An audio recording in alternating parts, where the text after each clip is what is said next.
Fortissimo il legame tra l'artista goriziano Zoran Mušić e Venezia. A Palazzo Franchetti l'omaggio, la mostra antologica per celebrare il centenario della sua nascita. L'inviato Luca Colombo.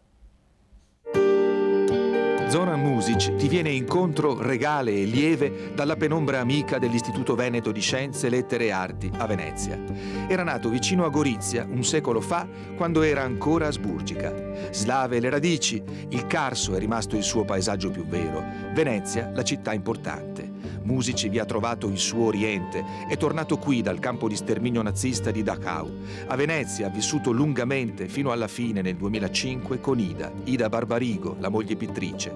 Fino al 7 marzo l'Istituto Veneto con la regione allinea 80 opere, estreme figure, mappa del viandante senza frontiere dentro l'Europa lacerata del Novecento fino ai territori ultimi del male assoluto, il lager, alle frontiere rarefatte e silenti del mistero. È una pittura in erosione, in corrosione, in estinzione quasi, restituendo poi delle aure, delle emanazioni, delle cose, cioè non nulla di figurativo in questo estremo proprio perché posto in una soglia.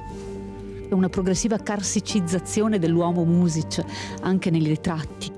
I colori tenui, fiduciosi degli inizi, cataste d'orrore e cattedrali di luce, l'amore, Ida, ritratti solitari e doppi, la riva delle Zattere, di là l'isola della Giudecca, ancora un orlo, un limite estremo. Zoran Mušić veniva da una terra di vento, sperimentò la bora crudele della storia, forse per questo voleva essere ricordato come una brezza leggera.